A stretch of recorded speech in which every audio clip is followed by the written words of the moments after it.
Good afternoon, people, and welcome. Have a look at this for a stunning day. Barely a cloud in the sky. And I'm not at home at the moment, as one can tell. Anybody who's been here will recognise this straight away and go, yep, we know where you're at. So, yeah. Quite a distance from home at the moment, but what I wanted to show you is this little setup that I did a quick video on, and it didn't seem to work out too well, so here it is. And my Makita radio modified. Now this has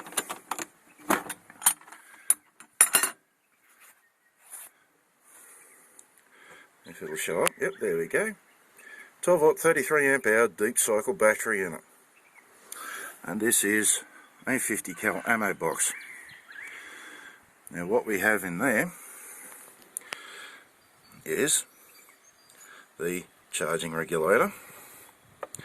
We have fuse holder, it takes 5 AG fuses, big chunky ones because they're easy to handle when it's cold and dark.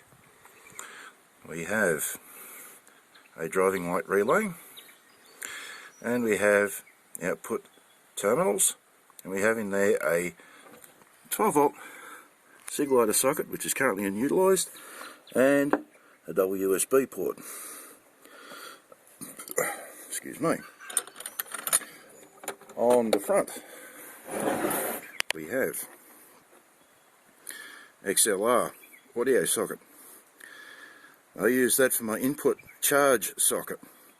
Reason being is because they don't pull out, because you've got this lock button here, and they're fairly sturdy, and because you can get them in a right angle so they don't get knocked over so easily.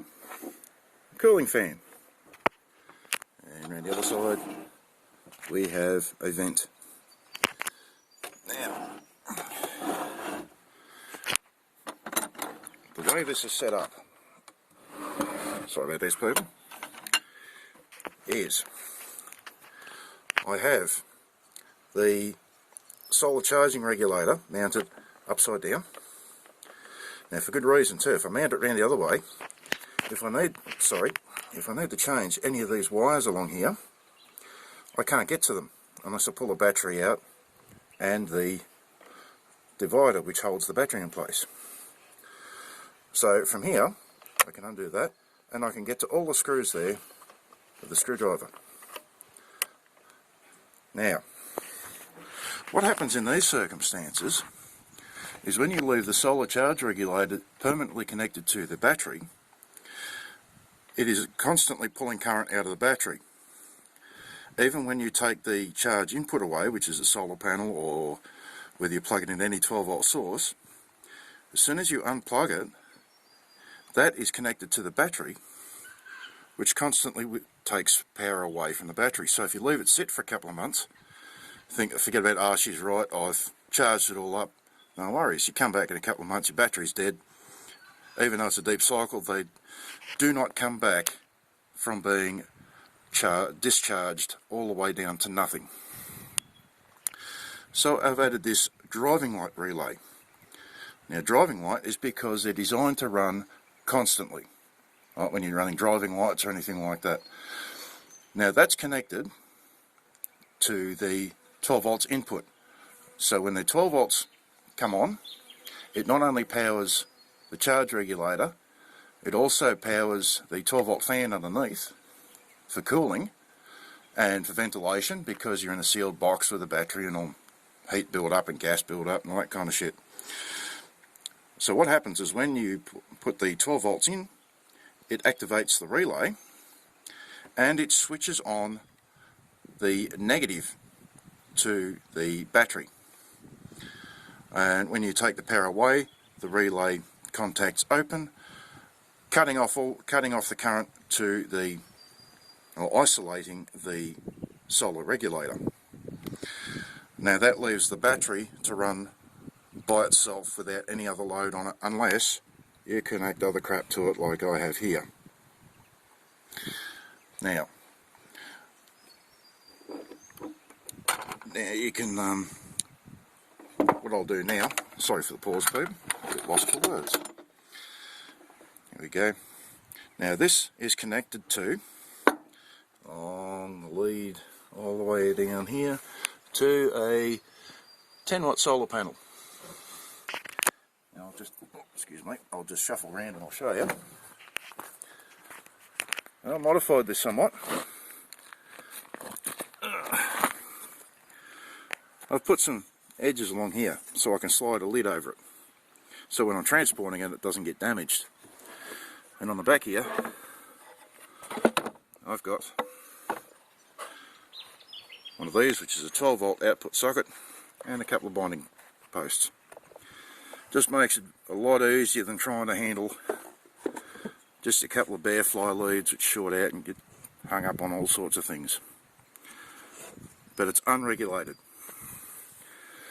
So yeah, if you do that, make sure you put it through a regulator to your battery. Don't just hook it straight up to stuff, because that can be up to 20 volts in full sun. Kill things. So anyway, back around here we go. Now, I'll plug that into here. You heard that click? And now we're up and running. You can hear the fan going. And you'll be able to see there the little lights. Now if I unplug the cord, it completely shuts down. So I'll plug it back in again. And there we go. Now, I had this running all night last night, from about 6 PM right through till about 8 o'clock this morning. And I started off with 12.8 volts, and this morning I had 12.6. Now I was running this radio all night last night, and one LED light in the shack. So that had provided me with music all night, and as you can see, brothers and sisters in a partnership and a federation. There we go. There are massive synergies. There's no other batteries in that. It's purely running off this here, which is connected through to here. Now, I've also got another that can be used as an input as well, so I can run it from the SIG lighter socket to that, and it'll run as well. So I had power and I had music all night, and if I really want to, I can pull it out like that. Now this battery weighs about 10 kilos, but I'm well within the boundaries of the box, because it says on the box, here we go, weight 15.5 kilos. So I know the box will handle it. But these batteries are not cheap. This battery alone cost me about $110. But yeah, the box cost me 15 bucks. That cost me 15 bucks. That was about $8, and I think there's about 15 bucks in sockets for those two, or a couple of bucks for them, and I think about all up about $9 or $10 for the plug and socket there. The fan cost me nothing because that came out of something else, and the wire I already had, so not cheap. But oh, by the way, this stuff, the stuff I've used for the packing. Now, if you go to a camping shop and you buy a camping mat, a foam camping mat, they're usually around about 8 or 10 bucks, and they're about 1.82 meters long. They're about 8 millimeter thick. This stuff is absolutely perfect for packing down the side, down there, and using for padding. It's like that memory foam stuff. Now, you put that on the top, and that way I don't need to tie the battery down, because that not only insulates it, but packs the battery in, so you can tip it around and chuck it around, and it won't the battery won't go flying everywhere, or short out on the lid. So I'll see if I can give you an idea.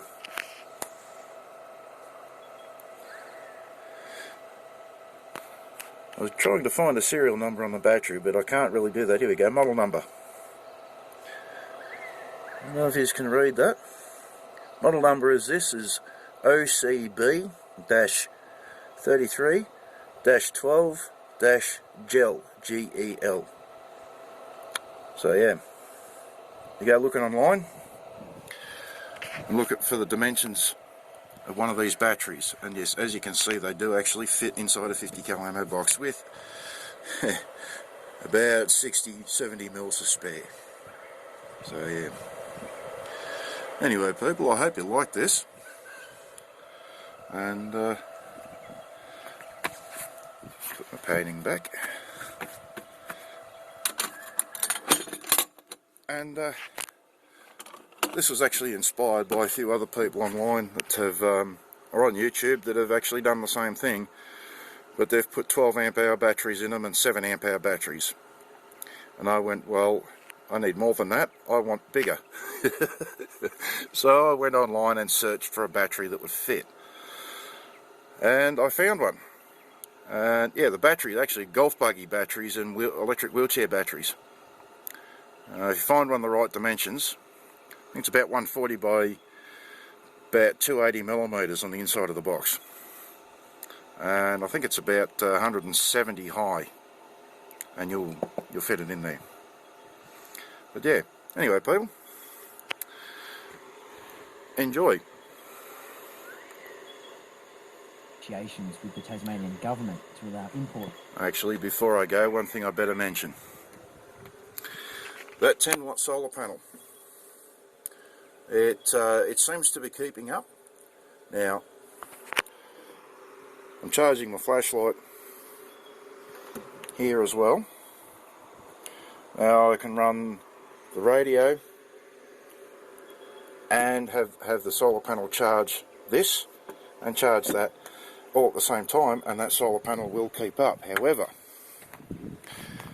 you need to be in full sunlight. If you have a listen, as soon as I shade it just a little bit, it drops off big time. I really need a bigger solar panel. I'd say probably at least 50 or 60 watts. But this was alright as an experiment to see if the setup would work. It does work, but I need a bigger solar panel. So if you're on a cloudy day or something like that, 10 watt panel is not enough. So I'd say go for something like a 50, at least a 50 watt. But if you can get away with carrying a 100 watt solar panel around, I'd do it. Which is probably where I'll go next. But yeah.